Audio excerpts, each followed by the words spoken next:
سے متعلق چیز کے حوالے سے یعنی اس کے پاس ہیں گزر رہے ہیں، جیسے اکثر کھمبوں کے پاس سے گزرتے ہیں، تاریں سیٹ کر رہے ہوتے ہیں، لائٹ چلی جاتی ہے اس کو سیٹ کر رہے ہوتے ہیں، تو اس حوالے سے آپ بہت احتیاط کیجیے، کیونکہ زندگی بہت قیمتی چیز ہے، اس کو ہماری لاپرواہی کی نظر نہیں ہونا چاہیے، اور بچوں کو بھی غیر ضروری بارش میں جو ہے وہ باہر نکلنے سے جو ہے منع کرنا چاہیے، اور اگر وہ جائیں تو ان کو خصوصی ہدایات دیں کہ اس طرح سے نہ کریں۔ اور اگر آپ بارش میں جس طرح ہمارے یہاں تو بہت ہی آئی ڈونٹ نو کیوں اتنی نادانی ہے یا کیا ہے کہ لوگ بے پرواہی سے بارش کے پانی میں، یا مثلاً بہت تیزی سے پانی جا رہا ہوتا ہے سیلاب کا یا ویسے بھی، تو لوگ اس کے اندر سے آرام سے گزر جاتے ہیں یہ سوچے سمجھے بغیر کہ یہ پانی ہے، کوئی مذاق نہیں ہے، اور آپ کہیں بھی آپ کی جو گاڑی ہے وہ ڈوب سکتی ہے، اور اکثر ہم یہ سوشل میڈیا پہ ایسے واقعات ہوتے ہوئے دیکھ رہے ہیں۔ اسی طرح لوگ جو ناردرن ایریاز میں جاتے ہیں یا سیاحت کے لیے جاتے ہیں، وہ بھی یہ خیال نہیں رکھتے کہ دریا میں جا رہے ہیں، ندی میں جا رہے ہیں یا کسی بھی جگہ پہ جا رہے ہیں، تو وہ اندھا دھند پانی میں گھس جاتے ہیں، اور یہ دھیان نہیں رکھتے کہ ایک ہلکا سا ریلا بھی آئے گا تو وہ اتنی قوت رکھتا ہے کہ وہ انسان کو کہاں سے کہاں پہ لے جا کر پھینک دیتا ہے، اور آپ بچوں اور فیملی سمیت اس کے اندر گھس جاتے ہیں، پھنس جاتے ہیں، اور پھر اس کے گرد و نواح میں کوئی حفاظتی جو ہے نا چیز نہیں ہوتی ہے۔ تو خدا کے واسطے آپ اپنا بھی دھیان رکھیں، گرد و نواح میں لوگوں کا بھی دھیان رکھیں، چاہے وہ آپ کے رشتہ دار ہیں یا نہیں ہیں، لوگوں کو جو ہے ضرور منع کریں ایسی جگہوں میں بے احتیاطی سے جو ہے نا پہاڑوں پہ چڑھنے یا دریاؤں میں گھسنے یا اس طرح کے کام کرنے، کیونکہ یہ زندگی بہت قیمتی چیز ہے۔ بچوں کو ریز کرنا یا ایک انسان کو ریز کرنا کوئی آسان کام نہیں ہے، اس پہ اتنا وقت، اتنا سرمایہ اور اتنی انرجی لگتی ہے، اللہ کی رحمتیں ہوتی ہیں، اللہ کا اتنا کائنات خرچ ہوتی ہے کہ انسان کی پرورش میں، اور وہ انسان اپنی ایک غلطی کی وجہ سے، ایک نادانی کی وجہ سے، ایک جلد بازی اور غفلت اور لاپرواہی کی وجہ سے اپنی جان کو ضائع کر دے، یہ مناسب نہیں ہے۔ جان بہت قیمتی چیز ہے، یہ بہت بڑا سرمایہ ہے، اس کی حفاظت کریں، اپنی بھی جان حفاظت کریں، اور اپنے گرد و نواح میں جتنے لوگ رہتے ہیں ان کی جان کی بھی حفاظت کریں، اور نہ فقط ایمانی اعتبار سے، اخلاقی اعتبار سے بھی کریں، اور روحانی اعتبار سے بھی کریں، اور جسمانی اعتبار سے بھی کریں، کہ آپ زبان سے کوئی ایسا لفظ نہ بولیں جو گالی، غیبت یا اس طرح کی گوسپ سے، اس طرح کی چیزوں میں آتا ہو، کانوں سے کوئی چیز نہ سنے غلط، کیونکہ یہ سب چیزیں ہیں جو آپ کے دل کو سیاہ کر دیتی ہیں، اور خدا کے سامنے آپ کی جو ہستی اور ذات ہے اس کو چھوٹا کر دیتی ہیں۔ تو کوشش کریں کہ ہم ان ساری چیزوں سے بچنے کی پوری کوشش کریں۔ کچھ خوبصورت، کیونکہ ماہ ربیع الاول ہے، اس حوالے سے بہت بہت مبارکباد دیں گے، کیونکہ 12 ربیع الاول کے حوالے سے ظاہر ہے ہمارے مسلمان بہن بھائیوں نے رسول خدا کی ولادت باسعادت منائے، ہفتہ عبادت بھی ہے، اس حوالے سے سب کو مبارکباد بھی پیش کریں گے، اور کچھ خوبصورت احادیث آپ کے ساتھ شیئر کرتی چلوں۔ اس میں رسول خدا صلی اللہ علیہ وآلہ وسلم کے متعلق جو ہے ائمہ اطہار کے کچھ اقوال آپ سے شیئر کرنا چاہوں گی، کہ ائمہ اہل بیت نے فرمایا ہے کہ رسول خدا سے محبت کو ایمان کی یعنی انہوں نے جو بنیاد جو قرار دیا ہے وہ رسول خدا کی محبت ہے۔ امام علی علیہ السلام فرماتے ہیں کہ جو شخص اللہ اور اس کے رسول سے محبت کرتا ہے، فقر اور فاقہ کے لیے تیار رہے، یعنی سچی محبت قربانی طلب کرتی ہے۔ اور اگر کسی اللہ کی قسم، یعنی آگے فرمایا کہ رسول خدا صلی اللہ علیہ وآلہ وسلم کے چہرے کو اس طرح نہیں دیکھا کہ میں سیر ہو جاؤں، حالانکہ میں ان کے ساتھ تھا، یعنی امام فرما رہے ہیں، امام علی علیہ السلام، کہ میں اتنا ان کے ساتھ رہا لیکن کبھی بھی جی بھر کر ان کے چہرے مبارک کی زیارت نہیں کر سکا کہ مجھے لگے کہ میں سیر ہو گیا ہوں، میرا دل بھر گیا ہے، یعنی یہ عشق کی علامت ہے، یہ کبھی سیر نہ ہونے والی محبت۔ امام حسن مجتبی علیہ السلام فرماتے ہیں کہ رسول خدا کی اطاعت ہی اللہ کی اطاعت ہے، اور ان سے بغض اللہ سے بغض ہے۔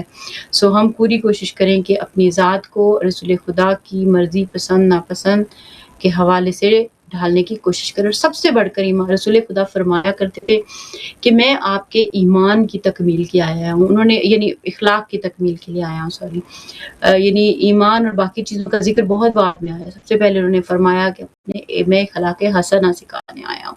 تو ہم کوشش کریں کہ اپنے اخلاق کردار اور اپنے ایمان کو پاک و پاکیزہ رکھیں، کم سے کم ان کی خاطر اس ماہ ربیع الاول میں اپنی گندی عادتوں کے اوپر ہم دھیان دیں، جو زبان سے ہم جس غلط لہجے کو، مثلاً اگر میں طنز کرتا ہوں، بہت زیادہ تانے دیتا ہوں، دوسروں کو حقیر سمجھتا ہوں، اور کئی لوگ کیا کرتے ہیں کہ ہمبلنس کو شو کرنے کے لیے، ان کی یعنی ہمبلنس میں بھی ایک تکبر ہوتا ہے، یعنی مثلاً میں یوں کہوں کہ میں تو کچھ بھی نہیں ہوں، اور میرے دل میں یہ نیت ہو کہ ہاں آپ کہیں کہ آپ بہت کچھ ہیں، تو یعنی یہ بھی ایک تواضع جو ہے جو میں انکساری کا اظہار کر رہی ہوں یا کر رہا ہوں، یعنی میری نیت یہ ہے کہ لوگ مجھے بڑا سمجھیں، بڑا اچھا سمجھیں اور بڑی تعریف کریں، یعنی ہمارے اندر بیماری موجود ہے، تو ہم کچھ نہیں ہیں، ہمارے لیے یہ کافی نہیں کہ اللہ ہمارا رب ہے، اور ہماری عزت کے لیے یہ کافی ہے کہ وہ ہمارا رب ہے اور ہم اس کے بندے، ہم کچھ نہیں تھے اور اس نے ہمیں انسان بنایا، اور اس دنیا میں انسان بننے بھی رسول خدا اور اہل بیت جیسے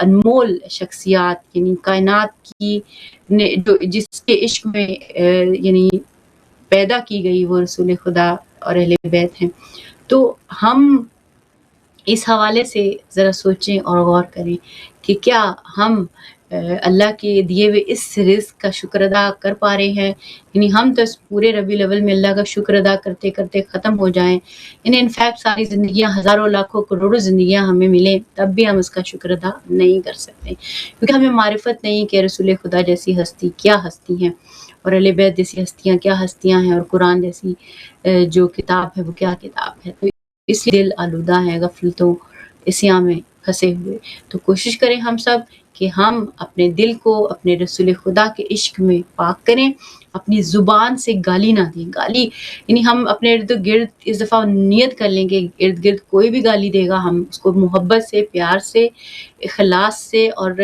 بغیر انسلٹ کیے تنہائی میں ان کی جو ہے وہ رہنمائی کریں کہ نہیں آپ اس طرح نہ کریں، آپ کی آخرت خراب ہوگی، دنیا خراب ہوگی، اور خود کو بھی روکیں، یعنی غلط لفظ بولنا ہی نہیں، یعنی ہم زندگی سے نکال ہی دیں، کیونکہ ہم رسول خدا کے عاشق ہیں، کیا اتنا سا حق بھی نہیں ہے ہمارے رسول کا کہ ہم اپنے اخلاق کو ان کے عشق میں، ان کی محبت میں، ان کی اطاعت میں، ان کی سیرت رسوا پہ عمل کرتے ہوئے یعنی صحیح کر لیں، جو بھی میرے اندر اخلاقی برائی ہے ہم کوشش کریں کسی ایک برائی ہی کو صحیح اپنے اندر سے کچل کر باہر نکال دیں۔ یہاں ہم بڑھیں گے ہمارے اگلے سیگمنٹ پر، اور اس میں ہم دیکھیں گے کہ مولانا غلام حسین عدیل صاحب کیا خوبصورت پیغامات آج ہمارے لیے لے کر آئے ہیں ماہ ربیع الاول کے حوالے سے، دیکھتے ہیں۔ صبح بسم اللہ الرحمن الرحیم وما ارسلناک الا رحمتا للعالمین صدق اللہ العلی العظیم۔ پیغمبر معظم صلی اللہ علیہ وآلہ وسلم کا وجود مقدس کہ جس طرح آیہ شریفہ میں ارشاد فرمایا گیا وما ارسلناک الا رحمتا للعالمین، حبیب ہم نے آپ کو عالمین کے لیے رحمت بنا کے بھیجا ہے۔ حضور معظم صلی اللہ علیہ وآلہ وسلم کا وجود مقدس رحمت ہے، آپ کی شریعت رحمت ہے، آپ کے احکام رحمت ہیں، آپ کا اخلاق اور اخلاقیات رحمت ہیں، آپ کا جو پیغام ہے، جو میسج ہے وہ رحمت ہے، آپ کی تمام ادائیں اور تمام سلیقے، آپ کا پورا جو لائف سٹائل ہے وہ سارے کا سارا رحمت بن کر آیا ہے۔ اللہ سبحانہ وتعالی رب العالمین ہے، اس نے اپنے حبیب کو رحمت للعالمین بنا کے بھیجا ہے۔ حضور کی رحمت فقط انسانوں کے لیے نہیں ہے، حضور کی رحمت فقط جنوں کے لیے نہیں ہے، بلکہ تحت الثری سے لے کر سدرۃ المنتہا سے جہاں جہاں پہ بھی وجود ہے، عالم امکان ہے، عالم ملکوت ہیں، عالم لاہوت ہیں، جہاں جہاں بھی جتنے بھی عوالم ہیں، کہ جس طرح روایات میں ہے کہ اللہ سبحانہ و تعالیٰ نے 18,000 جو عالم ہیں اسے خلق کیا ہے، ان 18,000 عالم پر پیغمبر اسلام صلی اللہ علیہ وآلہ وسلم کا وجود رحمت ہے۔ وما ارسلناک الا رحمت للعالمین، آپ کو ہم نے رحمت بنا کے بھیجا ہے تمام عالمین کے لیے۔ تبلیغ کے صدقے میں اور آپ کے وجود مقدس کے صدقے میں آج یہ ساری اس وقت جو ہے سویلائزیشن ہے، ترقی ہے، دیکھ رہے ہیں، اور اس وقت جو کہا جاتا ہے کہ the most progressive religion in the world، کہ سب سے زیادہ ترقی کرنے والا یہ سب سے زیادہ جو پیش رفت کرنے والا اس وقت مکتب ہے، اسکول آف تھاٹ ہے، ریلیجن ہے، مذہب ہے، وہ اسلام ہے۔ یہ سارا صدقہ ہے پیغمبر اسلام صلی اللہ علیہ وآلہ وسلم کا۔ اسلام کی پیش رفت میں ایک چیز میں آپ کی خدمت میں عرض کروں، اسلام کی ترقی اور تعالی میں سب سے بڑی چیز جو ترقی کا باعث بنی، ایڈوانسمنٹ کا باعث بنی، وہ ہے پیغمبر معظم صلی اللہ علیہ وآلہ وسلم کا اخلاق نبی، فبما رحمت من اللہ۔ یہ اللہ سبحانہ و تعالی کی رحمت قرار دیا گیا ہے، یہ رحمت پروردگار ہے کہ آپ اس اخلاق کے اس زینے پہ اوپر فائز ہیں، یہ رحمت بنا کے۔ اگر آپ جو ہے سخت مزاج ہوتے، آپ میں سختی ہوتی، لنفضوا حولک، جس طرح قرآن نے یہ کہا ہے کہ یہ لوگ گردا گرد آپ کے چاروں طرف سے حالہ باندھے نہ ہوتے، ہر طرف سے لوگ آپ کے جو آ رہے ہیں، جوک در جوک اسلام میں شامل ہو رہے ہیں، آپ کی شخصیت اور آپ کی جو پرسنالٹی ہے، آپ کی نورانیت ہے، لوگ اس کا جذب ہو رہے ہیں، وہ آپ کا یہ اخلاق کریمانہ ہے۔ اور یہ دنیا کو بتا دیا ہے کہ اگر چاہتے ہیں کہ دنیا میں تمہاری محبوبیت ہو، دنیا میں تم اچھی سربلندی کے ساتھ زندگی گزارنا چاہتے ہو، دنیا میں تم سرفرازی چاہتے ہو، تو اپنے اخلاقیات کو تم ٹھیک کرو، اپنے جو مینرز ہیں اسے ٹھیک کریں، اپنے جو ایٹیچیوڈ ہے اس کو ٹھیک کریں، اپنے رویوں کی طرف، اپنے بیہیویئر کو انسان اچھا کرے۔ یہ سلیقہ بتایا ہے پیغمبر اسلام صلی اللہ علیہ وآلہ وسلم کا، اور یہی ہے کہ فرمایا کہ کل دین اگر کسی نے سمجھنا ہے، ایک شخص آتا ہے پیغمبر اسلام صلی اللہ علیہ وآلہ وسلم کے پاس اور آ کر پوچھتا ہے مت دین یا رسول اللہ، اے اللہ کے رسول بتائیے دین کیا ہے؟ تو حضور فرماتے ہیں الدین حسن الخلق، دین کا مطلب ہے انسان کا اچھا اخلاق ہو، اچھے اخلاق کا نام دین ہے۔ What religion is? فرمایا کیا ہے؟ Good manner, good attitude, good behaviour, اس کو فرمایا کہ دین ہے۔ دوسری مرتبہ پھر یہ کویسچن کیا، یا رسول اللہ مت دین یا رسول اللہ، فرمایا کہ دین کا مطلب ہے الدین حسن الخلق، دین کا مطلب ہے اچھا اخلاق ہے۔ تیسری مرتبہ آیا، یہی کبھی دائیں طرف سے آ رہا ہے، کبھی بائیں طرف سے آ رہا ہے، کبھی آگے سے آ رہا ہے، پیچھے سے آگے، یہی کویسچن کرتا ہے مت دین یا رسول اللہ، دین کیا ہے؟ حضور ایک ہی جواب دے رہے ہیں، الدین حسن الخلق، دین کا مطلب ہے اچھا اخلاق، گڈ مینر، اچھے اخلاق سے جو ہے نا، اچھا تمہارا ایٹیٹیوڈ ہونا چاہیے، اچھا تمہارا بیہیویئر ہونا چاہیے، اچھا تمہارا لائف سٹائل ہونا چاہیے۔ یہ بتا دیا اسلام کی ترقی کا ایک بڑا راز جس کو کہا جائے اور ایڈوانسمنٹ کا جو ایک بہت بڑا ذریعہ بنتا ہے، وہ یہی اخلاقیات ہیں۔ اور جس طرح ایک ام المؤمنین سے پوچھا گیا کہ حضور کے متعلق آپ بتائیے، حضور کے اخلاق کے متعلق بتائیے، تو ایک ہی جملہ کہہ دیا، کہا کہ حضور کے اخلاق کے متعلق تم پوچھنا چاہتے ہو، پورے کا پورا قرآن کیا ہے؟ آپ کے اخلاق کا قصیدہ بن کے آیا ہے۔ اخلاقیات ایسی ہیں حضور اکرم صلی اللہ علیہ وآلہ وسلم کی۔ آپ کے اگر ادائیں دیکھیں، آپ کے سلیقے دیکھیں، آپ کا لائف سٹائل دیکھیں، آپ کی سیرہ طیبہ کو دیکھیں، اس سیرہ طیبہ میں جو جس کو قرآن نے بھی ہائی لائٹ کیا ہے اور فرما دیا ہے کہ انکا لعلی خلق عظیم، آپ اخلاقیات کے اعلیٰ زینے کے اوپر فائز ہیں، اور خود فرماتے ہیں انما بعثت لاتمم مکارم الاخلاق، اللہ نے مجھے اس لیے، یعنی ایک جو فنکشن ہے بعثت کا اور ایک جو فنکشن ہے رسالت کا، ایک جو فنکشن ہے نبوت کا، حضور معظم صلی اللہ علیہ وآلہ وسلم فرماتے ہیں کہ میری بعثت کا جو مقصد ہے، بعثت رسالت کا جو مقصد ہے، وہ یہی ہے کہ تاکہ میں جو پسندیدہ اخلاق کے زینے ہیں اسے استوار کرتا جائے۔ حتیٰ کہ لوگ اوجریاں پھینکتے ہیں، لوگ کوڑا کرکٹ پھینکتے ہیں، لوگ آ کے جو ہے نا رستہ روکتے ہیں، لوگ پتھر مارتے ہیں، راستے میں لوگ کانٹے بچھاتے ہیں۔ ایک خاتون جو ہے نا وہ جب بھی چلتے ہیں اور ان کے گھر سے گزرتے ہیں تو کیا ہوتا ہے؟ وہ گاربیج پھینکتی ہے، وہ بن پھینکتی ہے۔ حضور اکرم صلی اللہ علیہ وآلہ وسلم نے ایک دن بھی وہ رستہ نہیں بدلا ہے۔ اسی وجہ اگر ہم لوگ کہیں کہ یا رسول اللہ آپ رستہ ہی بدل دیتے آنے کے لیے، فرمائیں گے کہ ہم تو ان کا رستہ بدلنے کے لیے آئے ہیں، ہم اپنا رستہ بدلنے کے لیے نہیں آئے۔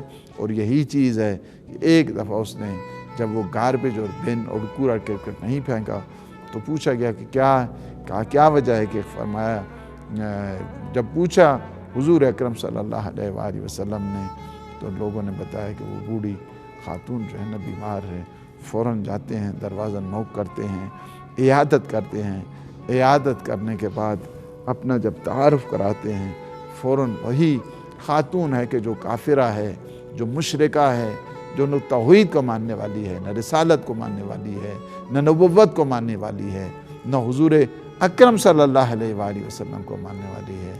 لیکن کیا ہوا، اس اخلاق کے نتیجے سے ایک کافر نہیں بلکہ کفر کا خاتمہ ہوا ہے، ایک مشرک نہیں بلکہ شرک کا خاتمہ ہوا ہے۔ وہیں پہ اس نے پڑھا لا الہ الا اللہ محمد الرسول اللہ، اللہ سبحانہ وتعالیٰ کی وحدانیت کی گواہی دی اور پیغمبر اکرم صلی اللہ علیہ وآلہ وسلم کی رسالت کی گواہی دی ہے۔ تو یہ وہی اخلاقیات ہیں کہ جن کی وجہ سے پیغمبر اسلام نے اس اسلام کی جو بنیادیں ہیں ان کو استوار کیا ہے۔ حالانکہ چاہتے نہیں تلوار کے ذریعے نہیں ہیں بلکہ اخلاق پیغمبر، اخلاق محمد و آل محمد کے ساتھ یہ اسلام کی پروگریشن ہوئی، یہ اسلام کی ترقی ہوئی۔ لہٰذا ہمیں یہ درس دیا ہے حضور نے۔ اللہ سبحانہ وتعالی سارے مسلمانوں میں اتحاد اور وحدت کی جو نعمت ہے اس سے ہم سب کو سرشار فرمائے، اور ہمارے جتنے مومنین مومنات حاجات رکھتے ہیں یا اللہ باب الحوائج کے صدقے میں، امام رؤوف امام رضا علیہ السلام کے صدقے میں پروردگار سارے مومنین مومنات کی حوائج شرعیہ کو پورا فرما، اور جو مومنین مومنات اب تک حاضری نہیں دے سکتے ہیں بارگاہ قدسی رضوی میں امام رضا علیہ السلام کی زیارت کے لیے، پروردگار ان کے لیے سبیل ہدایت فرما۔ پروردگار اپنے ولی برحق یوسف زہرا امام زمان قطب عالم امکان کے ظہور پر نور میں تعجیل فرما، اور ہمیں آپ کے ناصرین، مجاہدین اور مبلغین میں شمار فرما۔ ربنا تقبل منا انک انت السمیع العلیم، جاء محمد وآلہ الطاہرین۔ ویلکم بیک ناظرین، ہم حاضر ہوئے آپ کے بہت ہی خوبصورت پیغامات جو وحدت سے متعلق تھے۔ محبت رسول خدا کا جو نتیجہ نکلتا ہے وہ یہ نکلتا ہے کہ ہم سب میں یونٹی ہو، اتفاق ہو، آپسی رنجشیں دور ہم ختم کریں اور اپنی اخلاقیات کو بہتر کریں تاکہ ہم سب اچھے انسان بن سکیں۔ کیونکہ زندگی میں جو اللہ تعالیٰ جیسے فرماتا ہے کہ میں ایک چھپا ہوا خزانہ تھا اور چاہتا تھا کہ پہچانا جاؤں۔ اب اگر اس بات کو ہم غور سے دیکھیں تو سوچنے کی یہ بات، یعنی یوں عمومی طور پہ لوگ یہ سمجھتے ہیں کہ اللہ تعالیٰ یہ چاہتا تھا کہ ہم اس کو پہچانیں، اور مثلاً اس کو پہچان کے شاید نعوذ باللہ کوئی اللہ کو کوئی فائدہ ہونا ہے، یعنی شاید نوئنگلی اور ان نوئنگلی سب کانشیس میں ہمارے کچھ اسی طرح کی فیلنگ ہوتی ہے، جبکہ جو خزانہ ہوتا ہے اس سے اپنے آپ کو پہچانوانے میں کوئی خاص یعنی اس کی چاہت نہیں ہوتی ہے، بلکہ جو اس کو پہچانتا ہے، جو اس کو ڈھونڈتا ہے، یعنی مثلاً اگر ایک عام آدمی ہے آپ، اور آپ کو پتہ چل جائے کہ یہ خزانہ فلاں پہاڑی میں چھپا ہوا ہے اور آپ اس تک پہنچ کر اس کو لا سکتے ہیں، تو اس خزانے کا پتہ چلنا اور اس خزانے تک پہنچ جانا اور اس خزانے کو لے کر استعمال کرنا اور اس سے اپنی زندگی کو بہتر بنانے سے کیا اس خزانے کو فائدہ ہوتا ہے یا کہ ہمیں خود فائدہ ہوتا ہے؟ یعنی جس انسان نے وہ سفر طے کیا، دقت اٹھائی، اس کو اٹھایا، وہاں سے کچھ حاصل کیا اور اس سے اپنی زندگی کو خوبصورت بنا لیا۔ بالکل اسی طرح جب اللہ کی ذات کی بات آتی ہے اور وہ کہتا ہے کہ میں ایک چھپا ہوا خزانہ تھا اور چاہتا تھا کہ پہچانا جاؤں، تو ظاہر ہے جب ہم اس کو پہچاننے کی کوشش میں یہ سفر اختیار کرتے ہیں اور اس کی خوشبو، اس کی مہک کو پاتے ہیں، تو جیسے کوئی عطر والے کے پاس کام کرتا ہو، یعنی جو خوشبوئیں بناتے ہیں، تو وہ چاہے نہ چاہے ان کے پاس سے خوشبو آئے گی، کیونکہ وہاں پہ کام ہی خوشبو بنانے کا ہے۔ تو جب ایسا ہے تو پھر جو انسان اللہ کی ذات کی مہک، اس کے عشق، اس کی نور کو پانا چاہتا ہے، تو وہ بھی اس مہک تک پہنچنے کے لیے جب وہ سفر اختیار کرتا ہے تو اس مہک سے وہ بھی مہک جاتا ہے اور اپنے گرد و نواح کو خوبصورت، خوشبودار اور مہکتا ہوا بنا دیتا ہے، یعنی گلے گلزار بنا دیتا ہے۔ ہمارے ساتھ موجود ہیں آغا سید عارف رضوی صاحب، ہم ان کے بہت ممنون اور مشکور ہیں کہ انہوں نے خصوصی طور پہ ہدایت ٹی وی کے لیے وقت نکالا۔ یہ ہفتہ وحدت بھی ہے۔ السلام علیکم آغا، بے حد شکریہ آپ کو۔ ہم سب سے پہلے تو ہدیہ مبارکباد پیش کرنا چاہیں گے ماہ ربیع الاول کی، عید زہرا کی، اور اس کے ساتھ ساتھ 12 ربیع الاول ہے، ظاہر ہے مسلم امہ جو ہے وہ بھی رسول خدا کی ولادت بسعادت منا رہے ہیں، تو اس حوالے سے ایک تو سب سے پہلے آپ کو سلام عرض کریں گے، خوش آمدید کہیں گے، اور جو ہے مبارکباد پیش کریں گے۔ جی وعلیکم السلام، آپ کو بھی تبریک عرض ہفتہ وحدت کی بالخصوص، اور ایام ماہ مبارک ربیع الاول جو کہ ماہ رسالت مآب صلی اللہ علیہ وسلم کی ولادت سے منسوب ہیں، اور ایک بہت بڑی نعمت اللہ سبحانہ وتعالیٰ نے جو ہمیں عطا کی ہے وہ اس مہینے میں جن کا تولد ہوا ہے انشاءاللہ۔ جی آغا بہت شکریہ، خیر مبارک، اور وعلیکم السلام۔ اور آغا تھوڑا سا یہ بیان فرمائے گا کہ ظاہر رسول خدا کا ذکر ہے، اور یہ ذکر بہت حسین ہے، کرنے میں بھی، ذکر کرنے میں بھی، اور سارا کچھ، اور ہمارے تمام مطلب بلا تفریق سب مسلمان ظاہر ہے جو بھی ہو، جس بھی صلاحیت کا ہو، رسول خدا سے عشق محبت کا دعوے دار تو ہوتا ہے، لیکن بنیادی طور پہ جو سوال پہلا یہ ہے کہ رسول خدا کی حقیقی معرفت ہے کیا؟ اور جب ہم مثلا اگر مجھے اپنے رسول سے عشق ہے تو مجھے کیسے پتہ چلے گا کہ میرے اندر واقعی معرفت رسول خدا ہے یا نہیں ہے، اور اس معرفت کا نتیجہ پھر کیا ہوگا؟ جی، سوال آپ کا بہت بنیادی ہے، اور یہ وہ سوال ہے جو ہر ایک کے ذہن میں اٹھنا چاہیے کہ رسالت مآب صلی اللہ علیہ وسلم کے عاشق رسول تو ہر کوئی ہے، اور ہے بھی، ہر ایک کو محبت ہے رسالت مآب سے، ہر مسلمان کو، بلکہ غیر مسلمانوں میں اتنے ہیں جن کو محبت ہے اس پاک ہستی سے، جس کی اپنی اپنی وجوہات ہے دوسروں کے پاس، تو جو غیر مسلمان ہے، کوئی ان کے اخلاق سے محبت کرتا ہے، کوئی ان کے کردار سے محبت کرتا ہے، کوئی کردار کے کسی پہلو سے محبت کرتا ہے، لیکن در حقیقت معرفت رسول اللہ کیا ہے، یہ سمجھنے کے لیے تھوڑا ہمیں بنیاد میں جانا ہوگا، ایک فلسفی طور سے اس کو دیکھنا ہوگا کہ رسالت مآب خاتم الانبیاء میں سے ہے، یعنی انبیاء کا ختم ہے، انبیاء کی مہر ہے۔ ختم یعنی اردو والا ختم نہیں ہے، عربی والا ختم ہے، یہ یعنی سیل ہے، سٹیمپ ہے۔ سٹیمپ اس چیز پر لگتا ہے جو ڈاکیومنٹ پورا ہو جاتا ہے، آپ اس کو سیل کر دیتے ہیں، یا کسی پیکٹ کو سیل کر دیتے ہیں کہ اب یہ فنش ہو گیا ہے، تکمیل ہو گیا ہے، کمپلیٹ ہو گیا ہے۔ تو وہ کون سی چیز تھی جو رسول اللہ کے آنے کے بعد تکمیل ہوئی، جس کے وہ خاتم الانبیاء میں سے قرار پائے؟ وہ سلسلہ نبوت تھا کہ اللہ سبحانہ وتعالیٰ نے انسان کو پیدا کیا، اور پیدا کر کے انسان کو اپنے حال پہ نہیں چھوڑا، انسان کو ایک مقصد کے لیے پیدا کیا، اور اس مقصد کو حاصل کرنے کے لیے اس دھرتی پر، اس زمین پر بھیجا، اور ساتھ ساتھ انبیاء بھی بھیجے۔ سب سے پہلے بلکہ خلیفہ بھیجا، سب سے پہلے آدم کو نبی بنا کر ہی بھیجا، خلیفۃ الارض بنایا، زمین پہ اپنا نمائندہ بنایا اللہ سبحانہ وتعالیٰ نے، کہ بشریت کے اقدام ہونے سے، کی ابتدا ہونے سے پہلے سب سے پہلا فرد جو ہے وہ نبی ہے۔ یعنی ہدایت کی اتنی اہمیت ہے، وہ یہاں سے ہمیں پتہ چلتی ہے کہ اللہ تعالیٰ کے نزدیک انسان کی ہدایت کتنی اہمیت رکھتی ہے۔ اس کے بعد سلسلہ نبوت اور انبیاء جاری رہا، جس کو قرآن نے اس انبیاء کے ارسال کے آنے کے مقصد کو ایک عنوان سے پیش کیا ہے قرآن میں، هو الذی بعث فی الامیین، کہ ہم نے مبعوث کیا نبی کو۔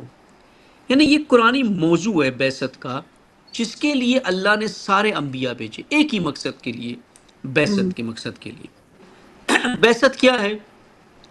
بعثت یعنی ایک منجمد، رکی ہوئی یا کمزور یا حرکت میں نہ ہونے والی کسی بھی اشیاء کو ابھارنا، اسے زندہ کرنا، اسے حرکت میں لانا۔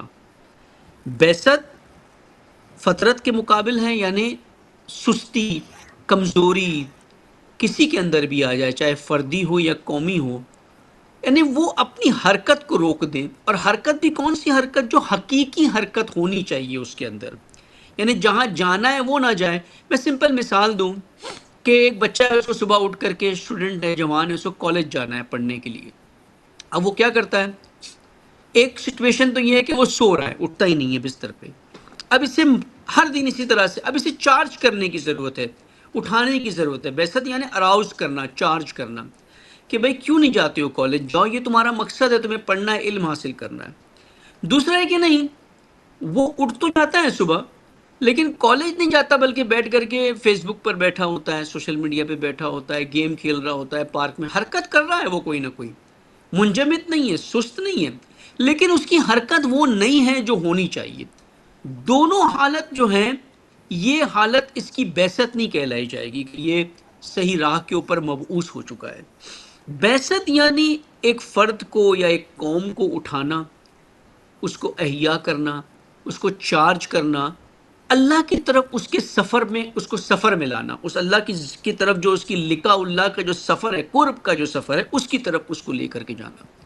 یہ ہے مقصد خلقت انبیاء، جس کے لیے اللہ سبحانہ و تعالیٰ نے بھیجا. اب کیوں مبعوث کرنا ہے؟ یہ تو بہت ہی فنڈامنٹل ایک فلسافیکل ریزن بتا دیا نا، کہ اچھا اٹھا کے کرنا کیا ہے، حرکت میں لا کے کرنا کیا ہے. حرکت میں لا کے اللہ تعالیٰ قرآن میں کیا کہتا ہے؟ ہم نے کس لیے انبیاء کو بھیجا؟ عدل اور قسط کے لیے، یعنی ایک منصفانہ نظام قائم کرنا، سوسائٹی میں عدل و انصاف کو، بیلنس قائم کرنا سوسائٹی کے اندر. یعنی کوئی کلاسزم نہ ہو، کوئی طبقہ بندی نہ ہو، کوئی زیادتی نہ ہو، کوئی ظلم نہ ہو. ایک بیلنس سوسائٹی کو اسٹیبلش کرنا. جب سوسائٹی بیلنس ہوگی، یعنی کسی کا حق نہیں مارا جائے گا، کوئی تجاوز نہیں کرے گا حدوں کو، یا کرے گا تو اسے فوراً کنٹرول میں کر لیا جائے گا. ایسے معاشرے میں انسان اپنے اس عرفانی سفر کو پورا کر سکتا ہے. اگر معاشرے میں امبیلنس ہو تو سفر نہیں کر سکتا. ویسے امیر المومنین فرماتے ہیں نا کہ کفر اور فقر اور کفر کے بیچ میں بہت ہی تھن لائن ہے. یعنی انسان جب فقر کی حالت میں ہوتا ہے تو گویا وہ کفر کے قریب پہنچ جاتا ہے. اب اس کے پاس مال نہیں ہے، وسائل نہیں ہے. وسائل یہ نہیں کہ معاشرے میں وسائل نہیں ہیں. کسی کے گھر کے باہر 10 گاڑیاں کھڑی ہیں، کوئی جو ہے وہ شادیوں کے اندر کروڑوں روپے لگا رہا ہے، لیکن اسی کے ہمسائے میں ایک وقت کے کھانے کی کسی کے پاس روٹی نہیں ہے. تو یہ امبیلنس ہے ایک سوسائٹی کے اندر. اس طرح کے امبیلنس کے اندر وہ فرد جو اس کا وکٹم ہو گیا ہے، وہ سفر نہیں کر سکتا اللہ کی طرف. اس کے لیے مشکل ہو جاتا ہے وہ روحانیت پیدا کرنا. پھر جب امبیلنس ہوتا ہے تو وہ طبقہ جس کے پاس مال ہوتا ہے، وہ قرآن کہتا ہے معترفین میں سے ہو جاتا ہے. وہ یعنی وہ لذت پرستی اور عیاشی کی زندگیاں جیتا ہے، جس کی وجہ سے پورا معاشرہ عیاش بننا شروع ہو جاتا ہے. ایک اور رغبت. ابھی آپ دیکھیں نا، میں مثال دوں سمپل، آج کی دور کی مثال ہے، یہ بہت زندہ مثال ہے.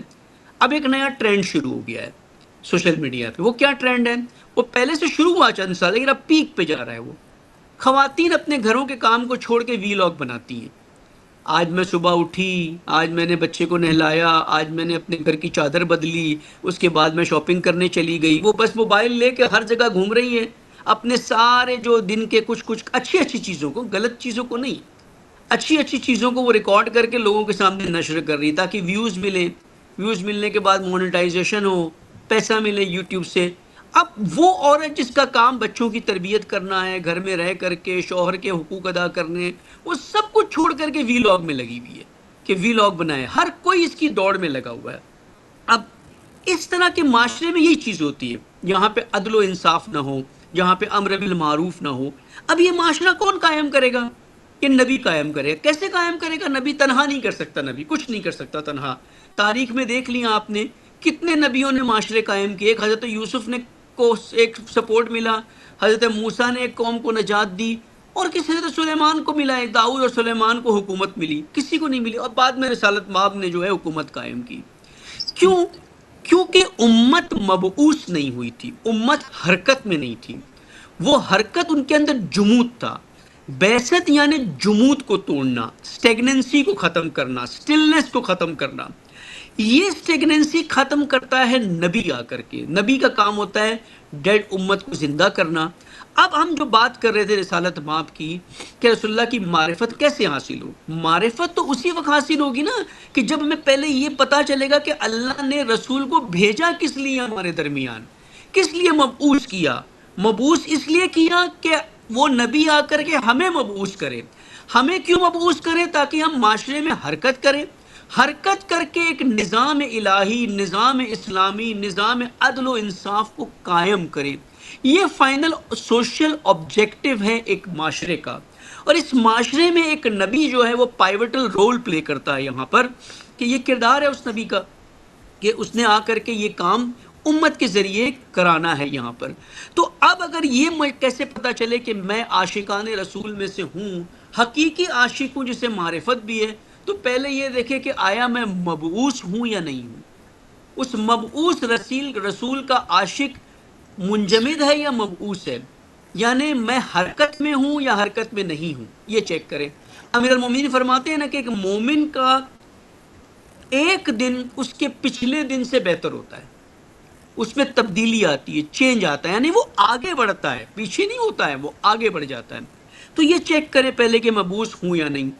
مبعوث ہوں تو وہ جس کام کے لیے مبعوث ہوں اس کے لیے میں کیا کنٹریبیوٹ کر رہا ہوں. یعنی یہ جب ہمیں یہ معرفت حاصل ہو جائے گی تب ہم حقیقتاً رسول اللہ کے معرفت ہمیں کا سفر جو ہے وہ یہاں سے شروع ہوتا ہے. باقی جزیاتی معرفت تو بہت ہے رسول اللہ کی, کہ ان کا مکارم الاخلاق کیا تھا, ان کی روش کیا تھی. یہ جزیات میں جائیں, سیکنڈری میں جائیں, تو یہ ساری معرفت حاصل کرنی ہے. لیکن بنیادی معرفت تو پہلے حاصل ہونا کہ اللہ نے هو الذی بعث فی الامین, کہ کس لیے بھیجا, یتلو علیہم آیاتہم, کہ تلاوت کرے قرآن کی, امت سے تلاوت کرے. تلاوت کا مطلب یہ تو نہیں تھا کہ رسول اللہ نے سب کو بٹھا کے قرآن پڑھانا شروع کر دیا کہ پڑھو قرآن, میں آگے پڑھتا ہوں تم بھی میرے ساتھ میں پڑھو. کوئی یہ تو نہیں کیا. تلاوت کا مطلب تالی آیت, اس کو چسپ کر دینا, بنا گیپ اس کو فالو کرنا, کلوزلی فالو کرنا اللہ کی نشانیوں کو. خود یہ کائنات میں اللہ کی نشانی ہے, رسول اللہ کی ذات خود اللہ کی نشانی ہے, اس کی تالی بن جانا. تال عربی کہتے ہیں نا, تال یعنی پیچھے ہو. جب عربی کو کسی کو کہنا تو چلو تو کہیں گے تال, جیسے ہم اردو میں کہتے ہیں چلو, تال یعنی چلو, پیچھے چلو میرے. تو آیتوں کے پیچھے چلو. آیتیں کس کی ہے؟ اللہ کی آیتیں ہیں. جب اللہ کی آیتوں کے پیچھے چلو گے تو کہاں پہنچو گے آپ؟ اللہ تک پہنچو گے. تو یہ تلاوت ہے. اور تعلیم کرو حکمت کے ساتھ, تعلیم اور حکمت کرو, اور تزکیہ کرو, یعنی اپنی کوتاہیوں کو, اپنی کمیوں کو دور کر کے تربیت حاصل کر لو. تزکیہ ہو جائے تمہارا, پاکیزگی ہو جائے تمہاری, اور تعلیم, علم, انفارمیشن جو تمہارے اطراف ہے اس کو حاصل کرو, تاکہ تم ظلمت سے نکل کے نور کی طرف چلے جاؤ.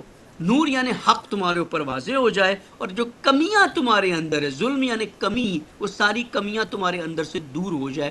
اس مقصد کے لیے نبی کو بھیجا. اس مقصد کے لیے امیین کے اندر اللہ تعالیٰ نے ایک نبی کو مبعوث کیا. امی یعنی جاہل نہیں, یہ غلط ترجمے کرتے ہیں نا لوگ. امی یعنی وہ جو ڈیفالٹ سٹیٹ میں تھے, وہ جو اپنی حالت کو بدلتے ہی نہیں تھے, جیسے جہالت تھی جس حالت میں بھی تھے اسی حالت کے اندر وہ تھے, ایک مدر سٹیٹ میں تھے. یعنی ماں, مدر سٹیٹ, ڈیفالٹ سٹیٹ, جس حالت میں نکلے تھے ان کے اندر کوئی تبدیلی نہیں ہے, یعنی کوئی حرکت نہیں آئی. ایسا معاشرہ تھا جو منجمد تھا, ایک طبقہ ان کو چلا رہا تھا مشرکین کا, باقی سارے چل رہے تھے, جو وہ چاہتے تھے وہی وہ کام کرتے تھے. منجمد, بالکل ایک اسٹیگننٹ سٹیٹ میں تھے. اس کے اندر سے اللہ نے ایک ایسے نبی کو مبعوث کیا جو اس کو چارج کر دیا, اسے چارج کیا تاکہ وہ ان کے جمود کو توڑے, ان کو اس امیین کی حالت سے باہر نکال کے حرکت کے اندر لے آئے. یہ معرفت ہمیں حقیقتاً حاصل کرنی ہے رسول اللہ صلی اللہ علیہ وسلم کی. جی اگر تھوڑا یہ بیان فرمائے گا کہ ہم اکثر جو گفتگو کرتے ہیں رسول خدا کے جمال کی کرتے ہیں, اور رسول خدا نے یعنی دین تو میرے خیال سے بہتر واضح جس طرح آپ کر سکتے کہ بعثت کا اعلان یا دین کا مثلا اعلان انہوں نے 40 سال کے بعد کیا, لیکن پہلے انہوں نے جو بیان کیا وہ فرمایا کہ میں آپ کے اخلاق کی تعمیر کے لیے آیا ہوں. لیکن جب ہم اس اخلاق کو یعنی مسلم امہ میں دیکھتے ہیں, چاہے وہ ہم انڈیویجول لیول پہ دیکھ رہے ہوں, کلیکٹیو لیول پہ دیکھ رہے ہوں, یعنی ہم بڑے گروہوں میں دیکھ رہے ہوں, چھوٹے گروپس میں دیکھ رہے ہوں, یا ملکی اعتباروں سے دیکھ رہے ہوں, تو وہ کہیں مطلب اگر وہ بہتر آپ بتا سکتے ہیں کہ وہ کہاں پہ ہے یا کہاں سٹینڈ کرتا ہے. تو یہ کس کی کمزوری ہے؟ یعنی کیا میرے اندر وہ معرفت نہیں ہے کہ مجھے یہ نہیں پتا کہ رسول خدا تو صادق اور امین تھے، اور ان کا اخلاق تو دشمن کے ساتھ بھی اچھا تھا، اور میں اپنے بہن بھائی کے ساتھ اتنا برا کر رہا ہوں، ان کا حق بھی کھا رہا ہوں، ان کو تانے بھی دے رہا ہوں، ان کو گالیاں بھی دے رہا ہوں، اٹھتے بیٹھتے گلی محلوں میں میری زبان سے گالیاں اور بد زبانیاں اور اس طرح کی چیزیں نکلتی ہیں، اور میں جہاں جاتا ہوں جس کا دل چاہتا ہے حق بھی مار لیتا ہوں، اور پھر خود کو رسول خدا کا عاشق بھی کہتا ہوں، نعتیں بھی پڑھتا ہوں، سارا کچھ کرتا ہوں. پہلی چیز تو یہ کہ جمال رسول خدا اٹ سیلف ایک ان ایسنس چیز کیا ہے، اور اس جمال جی سے بصیرت مجھے کیا لینا ہے؟ خوب. اب یہ جو اصطلاحات ہے نا جمال، یہ اکثر کو نہیں پتا ہوتا ہے کہ کیا ہے، کیونکہ وہ صحیح منابوں سے دین تو لیتے نہیں نا. ہمارا دین جو ہے وہ سنا سنایا دین ہے. اب جمال کے اوپر نعتیں پڑھی جاتی ہیں، جمال رسول اللہ کے اوپر شاعریاں ہوتی، سب کچھ ہوتا ہے، لیکن کوئی جو ہے وہ نہیں سمجھ. جمال جو ہے وہ کمال کے ساتھ چلتا ہے. جمال یعنی کمال کا پریکٹیکلی ظاہر ہونا، اس کو جمال کہتے ہیں. کمالات یعنی پرفیکٹ ٹریٹس، جو پرفیکٹ ٹریٹس کسی میں ہونی چاہیے ایک انسان کے اندر، جس سے وہ انسان کامل بنتا ہے، وہ کمالات جب ظاہر ہوتے ہیں اس کو ہم جمال کہتے ہیں. میں سادی دنیاوی مثال دے کے سمجھاؤں تاکہ بات پہلے مٹریلسٹک ورلڈ میں مصداق میں آ کر کے سمجھ میں آئے، تو پھر اس وادی میں جائیں گے تو بہتر جو ہے وہ سمجھ میں آئے گی بات. مثال کے طور پہ ایک بندے نے ایجوکیشن لیا ہے میڈیکل کا، وہ بہترین ڈاکٹر بن گیا. اب وہ آپ کے معاشرے میں بیٹھا ہوا ہے، لیکن وہ کسی کا ٹریٹمنٹ نہیں کرتا، کسی کا علاج نہیں کرتا. اس کے اندر کمال موجود ہے کہ he is a very good doctor, very professional, لیکن اس کا کمال ظاہر نہیں ہو رہا ہے. اب کیا کہیں گے ہم اسے؟ کمالات ہیں لیکن اس میں جمال نہیں ہے، جمیل نہیں ہے، اس میں جمال نہیں ہے. اس کے برعکس ایک ڈاکٹر ہے جس نے تعلیم اسی کے ساتھ حاصل کی اور بہترین کلینک چلا رہا ہے، خدمات دے رہا ہے، لوگ اس کے پاس، یہ جمال ہے، یہ ظاہر ہو گیا. جمال یعنی کمالات کا اظہار ہونا، ظاہر ہونا، نظر آنا کمال کا. کمال ایک نان میٹریلسٹک ایلیمنٹ ہے، یعنی اس کے اندر کوئی میٹر نہیں ہے، ایک صفات ہے. مثال آپ نے کہا نا کہ صادق اور امین تھے، صداقت اور امانت کمالات میں سے ہے. لیکن یہ صداقت اور امانات کیسے پتہ چلے گی کہ کون صادق ہے کوئی امین ہے؟ وہ رسول اللہ کے کردار سے جب پریکٹیکل لائف میں وہ چیز سامنے آتی ہے تب پتہ چلتا ہے کہ یہ صادق اور یہ امین ہے. یہ جمال رسول اللہ ہے.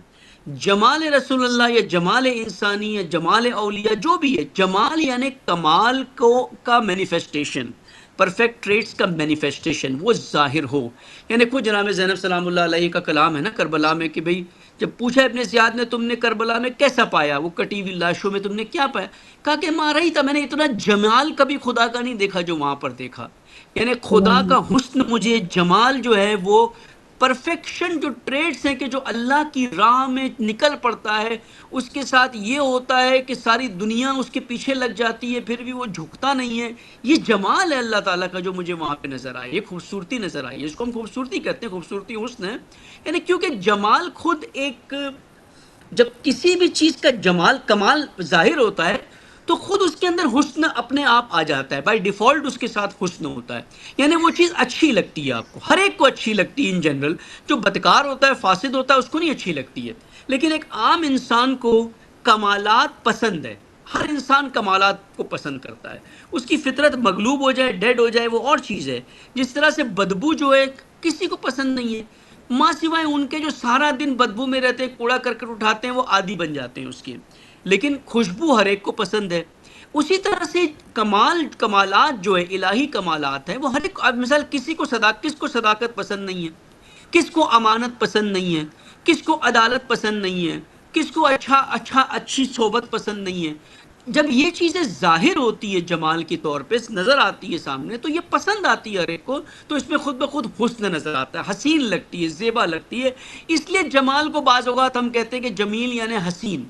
حسین اس کی ایک ایٹریبیوٹ ہے، اس کا ایک سمجھے پری ریکویزٹ ہے، لوازمات میں سے، کہ جب کسی چیز کے اندر جمال آئے گا، کمال سے جمال نظر آئے گا تو حسن ساتھ ساتھ آتا ہے اس کے. وہ حسین خود بخود زیبا خود بخود لگتی ہے یہاں پہ.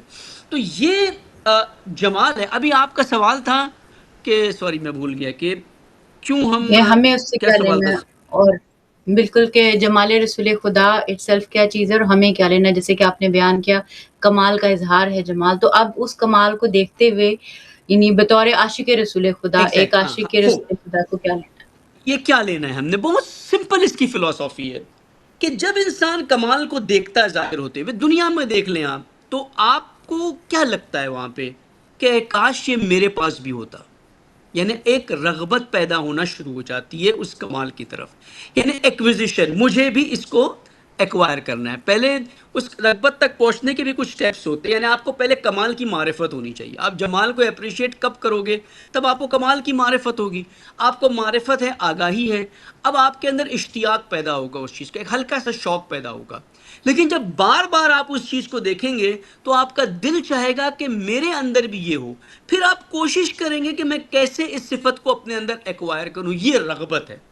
تو رغبت جب پیدا ہوگی تو خود بخود یہ چیز آپ کے اندر آنا شروع ہو جائے گی، یعنی آپ کے وجود اور آپ کے کردار کا حصہ بن جائے گی۔ مثال امیر المومنین کوٹ کی ٹریننگ جو تھی رسول اللہ نے کیسے کی ہے؟ یہ نہیں کہ رسول اللہ کلاس لیتے تھے، درس لیا کرتے تھے امیر المومنین کے۔ امیر المومنین کہتے ہیں نا، میں جیسے اونٹنی اپنے بچے، ایک اونٹنی کا بچہ اونٹنی کے ساتھ چپکا ہوا ہوتا ہے، میں اس طرح سے رسول اللہ کے ساتھ رہتا تھا۔ جب اس طرح سے جب وہ ساتھ رہتے تو جتنے کمالات اور جمال رسول اللہ کا تھا وہ امیر المومنین اس کا مشاہدہ کرتے تھے۔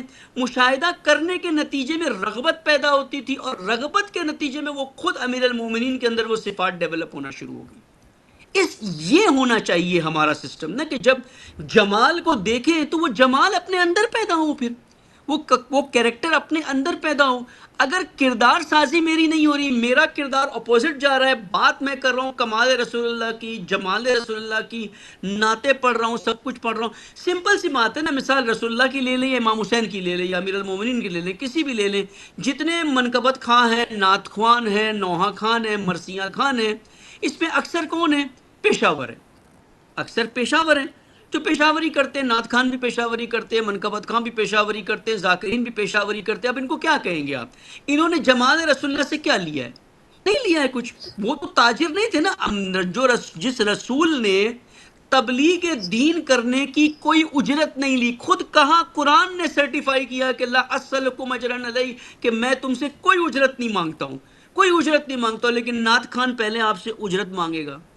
مجھے یاد ہے ایک مشہور پوڈ کاسٹر جو اب شاید چلے گئے پاکستان سے باہر، ان کا شاید ہدف ہی یہی تھا جانے کا پاکستان سے باہر کسی طرح سے، وہ نکل گئے۔ ان سے ہم نے کہا کہ آپ اچھے پوڈ کاسٹ کرتے ہیں، تو ہم پیرنٹنگ کے حوالے سے کچھ جو ہے نا وہ چاہتے ہیں کہ پوڈ کاسٹ کریں ہمارے ساتھ۔ انہوں نے فوراً ایک میسج بھیج دیا کہ میرے 10 پوڈ کاسٹ کے اتنے پیکج ہوں گے، اتنے لاکھ ہوں گے، آپ اگر اس کے لیے تیار ہے تو پہلے 50% ایڈوانس ٹرانسفر کریں، تو پھر جو ہے وہ میں آ کر کے، میں نے کہا ہم تو تبلیغی چینل چلا رہے ہیں، ہم تو کوئی ایڈ بھی نہیں چلاتے اپنے چینل پہ، سب کچھ ممنوع کیا ہوا ہے ہم نے، ہمارے پاس تو نہیں ہے کہ ہم آپ کو اتنے پیسے دے کر کے یہاں پر بلا کر کے یہ کام کریں۔ اب یہ جو بیٹھ کر کے اپنے پوڈ کاسٹ میں ائمہ کی، اماموں کی، رسول اللہ کی، ہر ایک کی معرفت کی باتیں، بڑی بڑی باتیں کر رہے ہوتے ہیں، اصل کریکٹر کیا ہے پیچھے؟ وہی تجارت۔ تو رسول اللہ تو تجارت نہیں کرتے تھے، وہی پیغام جو ائمہ نے، انبیاء نے بنا اجرت لیے پہنچایا، اس کو ہم نے ان سے لیا، ہم آگے دینے کے لیے اجرت لیتے۔ تو یہ تو ٹوٹل کانٹراڈکشن ہو گیا، بلکہ خیانت ہے۔ اجرت یہ کانٹراڈکشن بھی نہیں ہے، خیانت ہے کہ سورس آف علم فری ہوں، جہاں سے آپ کو مل رہا ہے آپ اس کو لے کر کے بیچیں۔ یہ اسی طرح سے آپ کسی مجلس میں جائیں، آپ کو تبرک ملے، پورا خاندان آپ کا بڑا ہو، 15-20 افراد تبرک کو لیں، پھر جا کر کے سڑک پہ ایک ریڑھی لگا کر کے بیٹھ جا کر وہ کباب نان بیچنا شروع کر دیں آپ وہاں پہ۔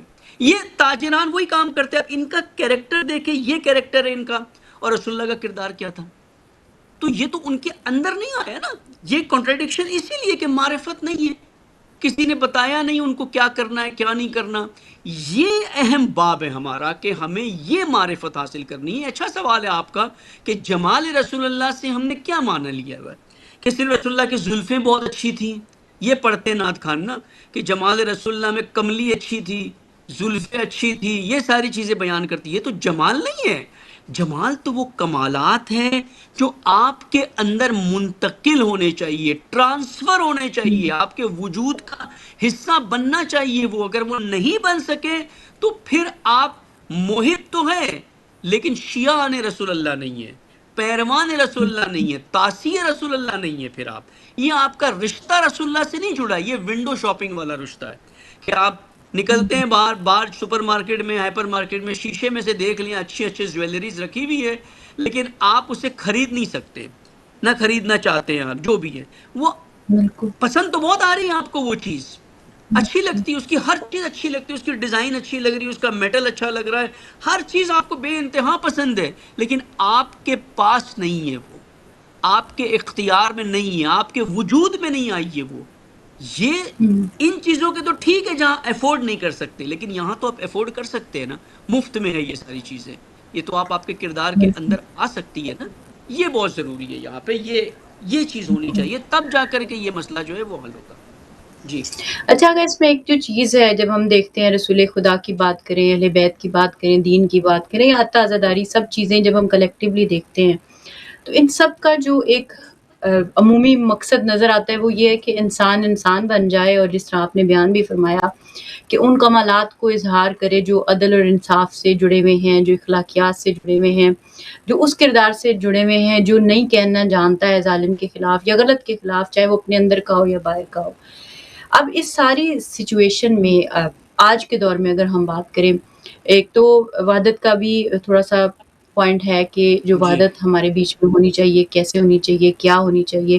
اس سب میں جو اس سے بھی پیچھے جو ہمارے علماء کا کردار ہے، اور اس علماء سے پہلے جو آپ کا جو حوزہ علمیہ ہوتا ہے، جو وہاں سے جو علماء آتے ہیں ہمیں کہیں سے بھی، یعنی دنیا میں جہاں جہاں بھی ہمارے حوزہ جات ہیں ان حوالوں سے، اس میں کیا، یعنی کیا وہ اپنا رول واقعی اتنا پرفارم کر رہے ہیں کہ ہم وہ مربی ایجاد کر پا رہے ہیں جو انسان ساز ہوں، اور ہم سب رسول خدا کے اسوا کی خوشبو کو یعنی زبان کی حد تک نہ لیں بلکہ واقع اپنے کیریکٹر سے اظہار کر پائیں. شاید میں اپنی بات سمجھا سکیں، نہیں معلوم نہیں، جی لیکن یعنی یہ آپ تھوڑا سا اس بارے میں ہماری رہنمائی دیکھیں، یہ فرمائے گا. کردار سازی میں یقیناً کہ علماء کا کردار ہے، اور علماء کو علماء بنانے میں حوزے کا کردار ہوتا ہے جہاں سے وہ حاصل کرتے ہیں اپنی تعلیمات. اب مثلا علامہ طباطبائی مرحوم رحمۃ اللہ علیہ خود اپنی تفسیر میزان جلد ششم میں میرے خیال سے اس میں لکھتے ہیں نا کہ یہ بہت بڑا المیہ ہے، ٹریجڈی لکھی ہے انہوں نے حوزے کی، کہ ہمارے حوزے میں ایک طالب علم جب آتا ہے وہ بنا قرآن کو پڑھے، تفسیر تو دور کی بات ہے، بنا قرآن کو پڑھے معمم علامہ حجت الاسلام آیت اللہ بھی بن سکتا ہے بنا قرآن کو کھولے ہوئے. یعنی یہ خود صاحب میزان کے جملے، کسی عالم کی بات، آرڈینری عالم کی بات جس نے خود قرآن کی تفسیر کی ہے. کیسے پہنچے وہ اس نتیجے کے اوپر؟ کیونکہ انہوں نے جو تعلیمات دیکھی حوزے کے اندر، وہ تعلیمات قرآن کی نص، قرآن کی روح کے ساتھ سازگار ہی نہیں ہے، وہ ہے ہی نہیں قرآنی تعلیمات. قرآن ایک آئین ہے، قرآن ایک سوشل گائیڈنس کی کتاب ہے، ایک اجتماعی ہدایت کرتا ہے، قرآن ایک سسٹم کو پریزنٹ کرتا ہے لائف کے، سوسائٹی کے. اب آپ دیکھیں امام خمینی کے انقلاب سے پہلے آپ کو کہاں نظام نظر آتا ہے شیعوں کے اندر؟ کہیں نظام نہیں آپ کو نظر آتا. کیوں نظر نہیں آتا؟ کیونکہ ہدایت اجتماعی نہیں ہے، سوشل گائیڈنس نہیں ہے، ہم نے لی نہیں ہے. کہاں سے ملنی تھی سوشل گائیڈنس؟ وہ ملنی تھی قرآن سے. اور اسی قرآن کے اندر انبیاء کے قصاص موجود ہے، انبیاء کے واقعات موجود ہیں، انبیاء کے قیام موجود ہے، انبیاء کے جہاد موجود ہے. تو اگر قرآن کی طرف آتے تو انبیاء کے کردار پتہ چلتے ہیں، پھر وہی کردار علماء بھی اپنے اندر لاتے ہیں، پھر اپنے طالب علموں کے اندر بھی ڈالتے ہیں وہی کردار، تب جا کر کے کردار سازی ہوتی.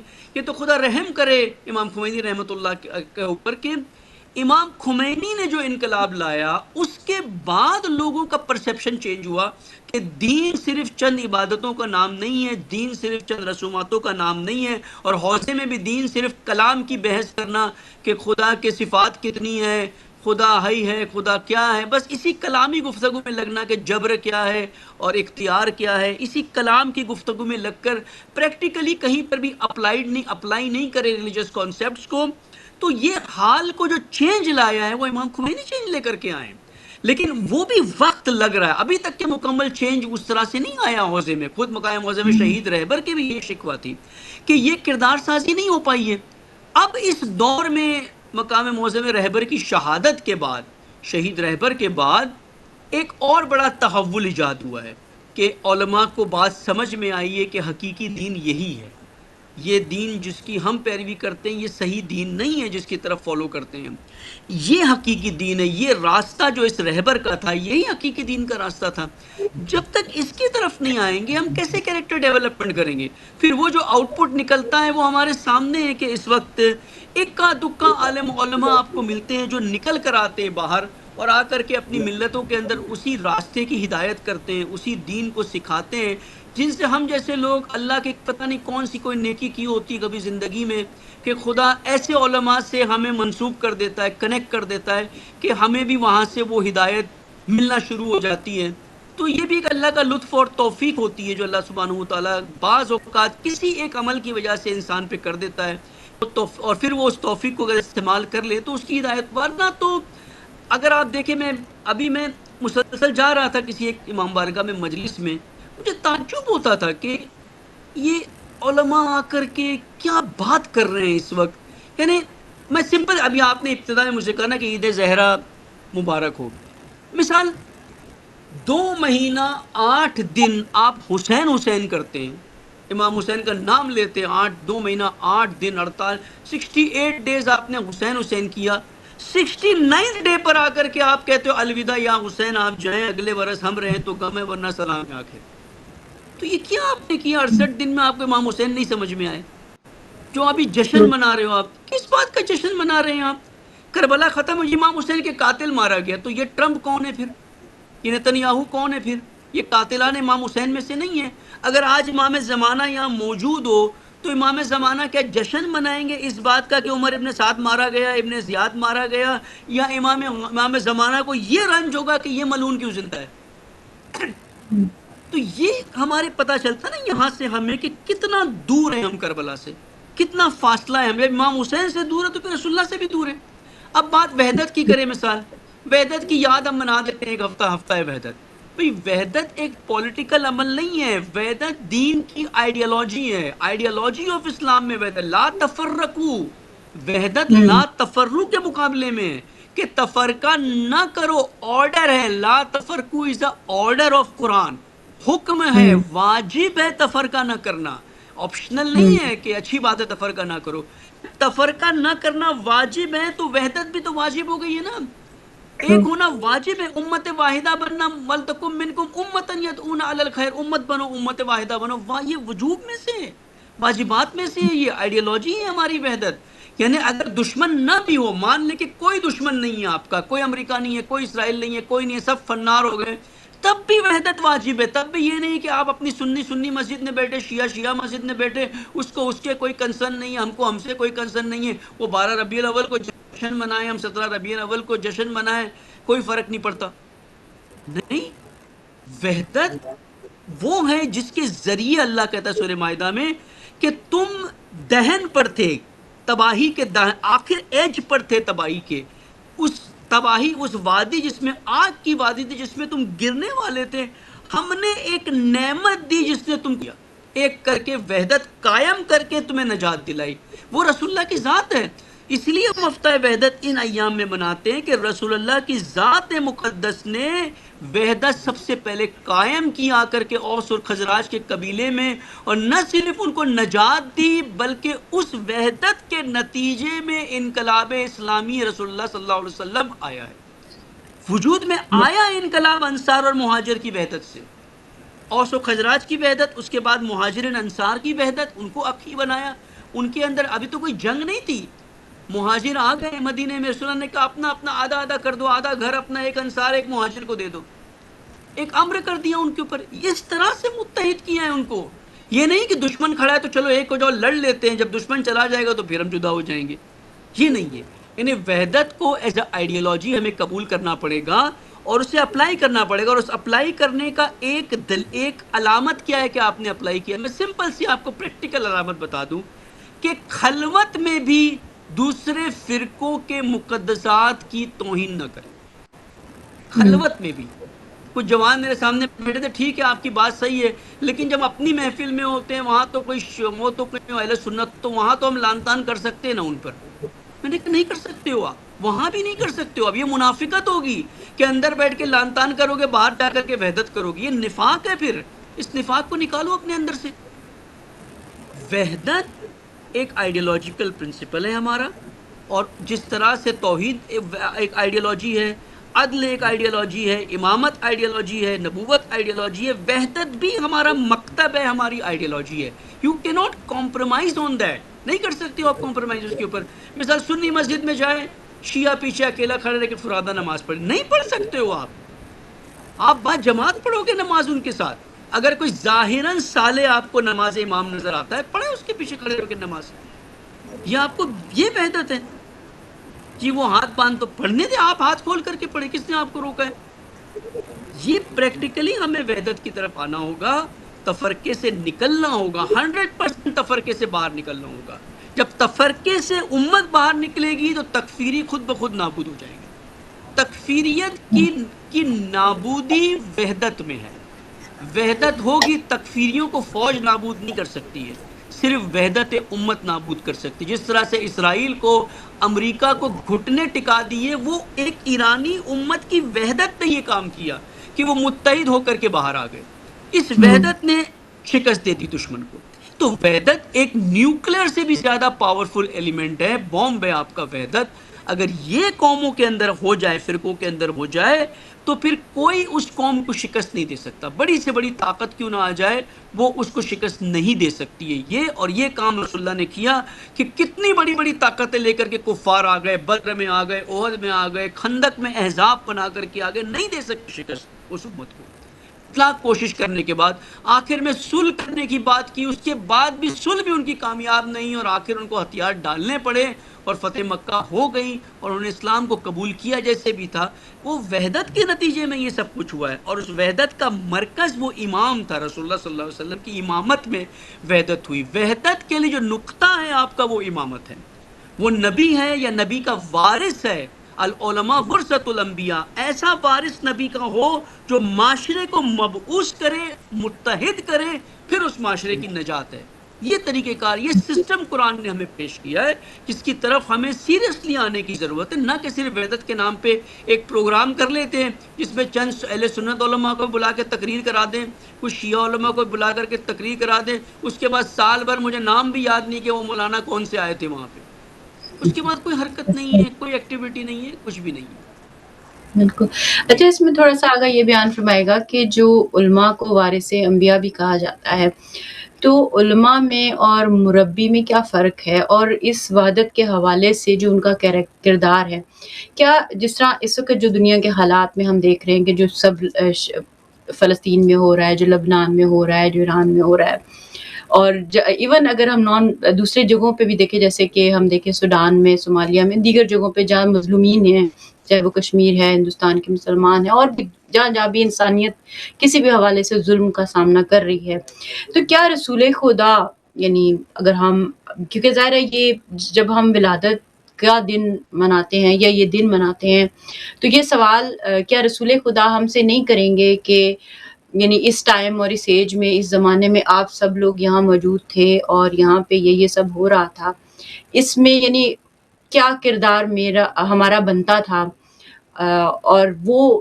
اگر مثلاً اگر ہم رسول خدا کے پرسپیکٹیو سے یعنی ایک ہائپوتھیٹیکلی سمجھنا چاہیں کہ وہ اس وقت ہم سے کیا چاہتے ہیں بطور امت مسلمہ، تو وہ کیا ہوگا، اور یعنی اور معلمین کا اس میں جو، یا علماء کا مثلاً جو وہ کیا کردار ہے، اور کیا ان سے بھی پوچھ گچھ نہیں ہوگی اس حوالے سے کہ جو حق گوئی اور کیونکہ یہاں میں یہ دیکھتی ہوں کہ کئی علماء ایسے بھی ہوتے ہیں جو لوگوں کی اوپینین سے پریشان ہوتے ہیں، ظاہر ہے سامنا ہوتا ہے، لوگ مخالف ہو جاتے ہیں، جیسے آپ نے بیان بھی کیا گفتگو میں، جب کوئی حق پرست ہوتا ہے تو اس کی مخالفت بھی اتنی ہی شدت سے ہوتی ہے. لوگ پھر اگر ایک مجلس ہوتی ہے، ایک صحیح بات کوئی کی جا رہی ہو تو لوگ اس میں بھی کھڑے ہو جاتے ہیں کہ نہیں ہم تو ان کی نہیں سنیں گے، یہ صحیح بات نہیں کر رہے، فلاں اختلافی بنا دیتے ہیں ایک چیز کو. تو اس حوالے سے جو ذمہ داریاں ہیں یا ان کا کیسے تعین کیا جائے گا، کیسے ان چیزوں کو دیکھنا چاہیے؟ رسول خدا کی شخصیت جو ہے اس سے عشق کیا مطالبہ کرتا ہے، اور وہ کیا سوال نہیں کریں گے قیامت کے دن ہم سب سے؟ جی، سب سے پہلا آپ کا سوال تھا کہ علماء اور مربی. علماء تو وہ ہے نا جنہوں نے علم حاصل کیا، جن کو صحیح انفارمیشن، صحیح نالج، صحیح معرفت ہے، وہ عالم ہے. اور قرآن نے اس کا ایک معیار بنایا ہے کہ عالم کون ہے. حقیقی عالم وہ ہے جو خاشع ہوتا ہے، جس کے دل میں خوف خدا ہوتا ہے. ہر خاشع یعنی کنسرن، ہر چھوٹی سی چھوٹی چیز پہ وہ چیک کرتا ہے کہ اس سے اللہ راضی ہے یا نہیں راضی ہے، میں کہیں دین کی مخالفت تو نہیں کر رہا ہوں. یہ عالم ہے، اصل معیار عالم کا. اور یہ کب خشونت پیدا ہوتی ہے؟ جب معرفت ہو. اب یہ ہے نا کہ کون سی چیز سے اللہ راضی ہے یا نہیں راضی پتہ ہونا چاہیے. یعنی یہاں علم جو ہے ایک پری ریکویزٹ بن جاتا ہے، مقدمہ بن جاتا ہے خاشع ہونے کے لیے. اگر علم ہو لیکن خاشع نہیں ہے تو وہ علم ناقص ہے، وہ علم نافع نہیں ہے، وہ مفید علم نہیں ہے اس کے پاس. مربی وہ ہے جو یہ اس مقام پہ پہنچنے کے بعد تربیت کرتا ہے، یعنی اپنی امت کو کا تزکیہ کرتا ہے، ان کے اندر اضافی چیزوں کو نکالتا ہے، باہر ایکسس چیزوں کو نکالتا ہے، ان کی خامیوں کو دور کر کے ان کو ایک کمال کی طرف لے کر جاتا ہے. یہ مربی ہوتا ہے. عالم دین کو مربی ہونا ہے تبھی وہ صحیح عالم دین ہے، ورنہ وہ عالم نہیں ہے جو صرف علم حاصل کر کے کنٹینر بن کر کے علم کا بیٹھ جائے نا، اس کا کوئی فائدہ نہیں ہے. مثال ایک کنٹینر آ جائے، وہ مثال غزہ میں کنٹینر پہنچ جاتے ہیں کھانے کے، اب کنٹینر بھرے ہوئے رکھے ہیں لیکن وہ پہنچ نہیں رہے لوگوں تک، تو اس کنٹینر کا کوئی فائدہ تو نہیں ہے نا. اس کے اندر بہترین غذا موجود ہے، ہزاروں لوگوں کا شکم جو ہے بھوکوں کی بھوک مٹا سکتی ہے، لیکن وہ کنٹینر کھلتا ہی نہیں ہے. تو پھر ایسے کنٹینر کا کوئی فائدہ نہیں ہے. اسے مربی ہونا ہے، تربیت کرنی ہے، معاشرے کے اندر تربیت کرنی ہے، معاشرے کی، نہ فرد کی، کسی معاشرے کی تربیت کرنی، سوشل ڈیولپمنٹ کرنا ہے. یہ عالم ہے. علماء ورثۃ الانبیاء سے مراد یہ ہے کہ وارث سے مراد ارث میں جو کچھ نبی کے پاس تھا وہ لیا ہے. اب نبی کے پاس کوئی کھانا پینا تو نہیں تھا، زمینیں تو نہیں تھی جو ارث میں لیا ہے. نبی کے پاس وہی بعثت تھی، وہ بعثت علماء نے لینی ہے ارث کے اندر. جس طرح سے نبی مبعوث تھے، علماء بھی مبعوث ہے. جس طرح سے نبی نے معاشرے کو مبعوث کیا، علماء بھی معاشرے کو مبعوث کرے اور حرکت میں لے کر کے آئے. یہ ارث ہے جو لینا ہے علماء کو انبیاء کے ساتھ، اور یہ فرق بنتا ہے علماء کا اور مربی کا. دوسرا آگے سوال میں ذہن سے نکل گیا، کیا تھا آپ کا؟ خلاصہ سے بتا دیں مجھے. ہم یہ بات جاننا چاہ رہے تھے کہ ہفتہ عبادت کے حوالے سے، کہ جو مربی اور معلمین کا عبادت کے حوالے سے جو فریضہ بنتا ہے جی وہ جی، ہمیں رسول کس طرح اللہ سے ہوتے ادا تو کرنا آپ نے ہے؟ کہا تھا کہ ہاں ہاں، کیا رسول کرتے خدا رسول صلی اللہ علیہ اللہ. وسلم سوال کریں رسول گے اللہ کو فلسطینیوں کے لیے. سب سے زیادہ ناگوار جو چیز گزرتی ہے نا وہ تفرقہ ہے، سب سے زیادہ ناگوار. ایک دوسرا، رسول اللہ کو وہ مومن چاہیے، وہ امت چاہیے جو مظلومین کا درد رکھتے ہو دل کے اندر. خود حدیث ہے رسول اللہ کی کہ جو صبح اٹھ کر کے امور مسلمہ کا اہتمام نہ کرے، کوئی کوشش نہ کرے امت مسلمہ کے امور کے حوالے سے، لیس بمسلم، اس کو رسول اللہ اسلام کے دائرے سے خارج کر دیتے ہیں.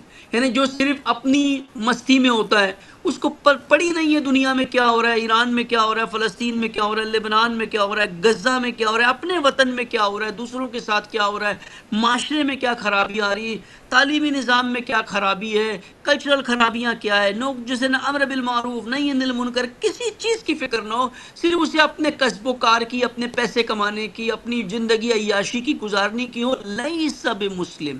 اگر اس ایک فلٹر کو لگائے نا امت مسلمہ کے 2 بلین مسلمانوں کے اوپر، تو شاید فلسطینی، ایرانی، لبنانی یہی بچے گی امت، کوئی نہیں بچے گا. اور سارے کے سارے اس فلٹر سے نکل نہیں سکتے، اس فلٹر سے نہیں جا سکتے. یہ فلٹر رسول اللہ نے لگا دیا نا کہ یہ فلٹر ہے.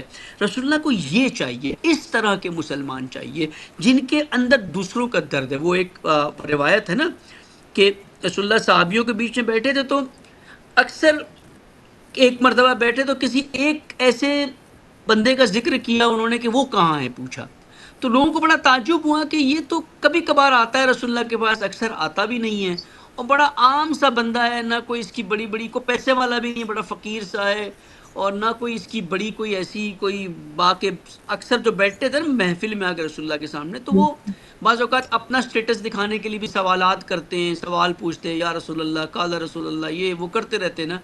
تو یہ بالکل خاموش سا بندہ، کبھی آتا ہے کبھی نہیں آتا ہے. رسول اللہ اکثر اس کے بارے میں پوچھتے تھے جب بھی یہ نظر نہیں آتا تھا کہ یہ کہاں ہے، وہ کہاں گیا. تو ان کو تشویش ہوئی کہ پتا تو کریں کہ یہ کیا ہے بندہ، نہیں کیا کرتا ہے. اس کے پاس وہ گئے، ڈھونڈا اس کو، تو کہیں بیٹھا ہوا تھا. وہ اس کو پوچھا کہ رسول اللہ آپ کو بڑا یاد کرتے ہیں، آخر آپ کے کیا ریلیشن ہے رسول اللہ کا، کیسے تھا، کوئی پرائیویٹ تعلقات ہے، آپ گھر پہ جا کر کے ملتے ہو، کوئی دوستی ہے، کیا ہے آپ کی نا. تو وہ خود بھی سوچنے لگا کہ میں تو عام سا بندہ ہوں، اپنی واجبات ادا کرتا ہوں، حرام سے بچتا ہوں. بعض میں ہے کہ کہا بھی کہ پتہ بھی شاید کبھی کبھار میری نماز بھی شاید صبح کی قضا ہو جاتی ہے، وہ بھی نہ میں تہجد کا پابند ہوں کوئی اس طرح سے، نہ مستحبات کا اتنا پابند ہوں. تو کب مجھے بھی نہیں سمجھ میں آ رہا ہے کہ کیوں رسول اللہ میرے بارے میں سوچتے ہیں. میرے بارے میں سوچنا خود ایک رسول کا کسی کے بارے میں بہت بڑی بات ہے، کہ وہ کہاں ہے، مس کرنا کسی کو اپنی محفل میں سے. تو پھر اس کو کہا زور دو نا، تم کچھ تو کرتے ہوگے نا. اس نے کہا ایک میرے اندر صفات ہے کہ جب بھی میں کسی درد مند کو دیکھتا ہوں تو مجھ سے برداشت نہیں ہوتا، میرے پاس کچھ نہیں ہے دینے کے لیے، میں کم از کم اس کے ساتھ جا کر کے بیٹھ کر کے اس سے ہمدردی کرتا ہوں، اس سے پوچھتا ہوں کیا کر سکتے ہیں، کیا ہوا ہے، کہ بس یہ میں کرتا ہوں. تو وہ سمجھ گئے کہ بس یہی بات ہے جس کی وجہ سے رسول اللہ اس کو یاد کرتے ہیں. تو آپ مجھے بتائیں کہ وہ ایک صحابی جو اس وقت تو ظلم نہیں ہے نا مدینے میں، جو لوگوں کی پرسنل مشکلات ہوتی ہے نا، کوئی فقیر ہے، کوئی غریب ہے، کوئی بیمار ہے، جو ان کے ان احساسات کی قدر کرتا ہے، اس کو رسول اللہ اتنا پسند کرتے. تو جو آج کے اس دور میں فلسطینیوں کی، لبنانیوں کے شدید ظلم کے ساتھ، یعنی لبنانیوں کے پاس کھانے کے لیے چاول نہیں ہے اس وقت، وہ حال ہے، اس کی پرواہ تک کہ نہ کرے وہ، اور پھر کہے کہ میں امت رسول اللہ ہوں، کہ بس اب نعتیں شروع کر دیں پڑھنا، ربیع الاول میں بڑی بڑی نعتیں پڑھے، کملی والے اور فلاں اور یہ اور وہ، اور اس کو درد ہی نہ ہو اس امت کا جو اتنی پریشان حال ہے. تو آیا رسول اللہ اس کے بارے میں سوچتے؟ رسول اللہ تو اس کے بارے میں سوچتے جس کے دل میں درد ہے. یہ چاہیے رسول اللہ کو کردار. اگر آج رسول اللہ معاشرے میں ہوتے تو کیا کرتے مجھے بتائیں.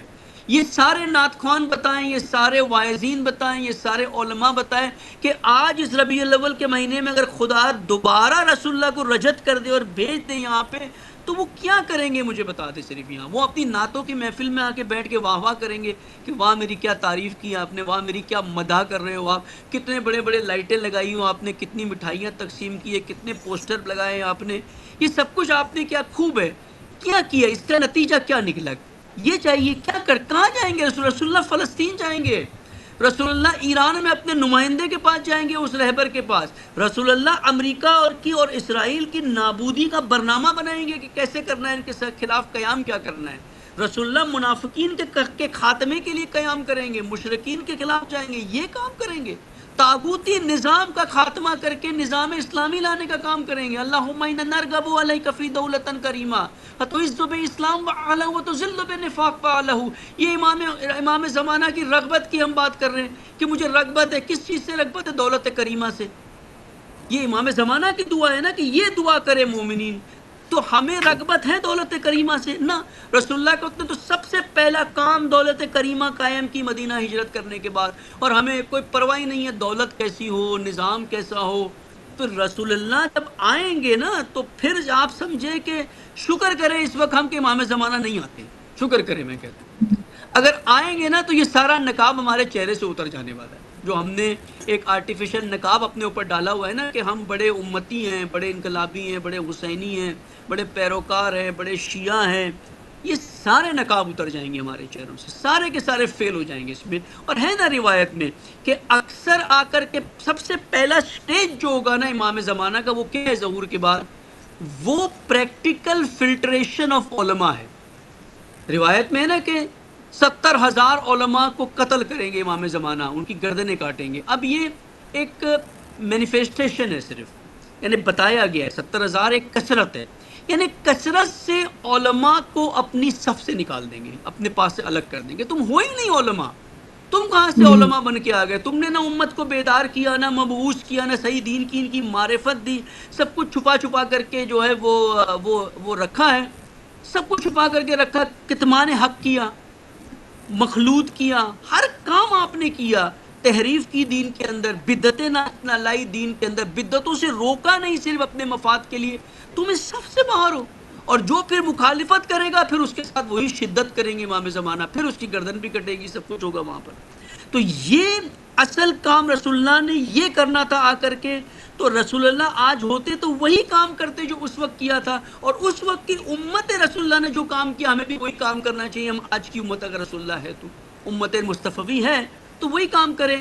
وہ کام کیا ہے کہ تحریک بیداری، بیداری کی تحریک چلائے، خود بیدار ہو دوسروں کو بیدار کرے، خود حالت قیام میں آئے دوسروں کو حالت قیام میں لائے، خود اپنے اندر، اپنے گھر کے اندر، اپنے معاشرے میں، اپنے مسجد میں جو جو چیزیں آپ کے کنٹرول میں وہاں پہ نظام ولایت کو قائم کرے.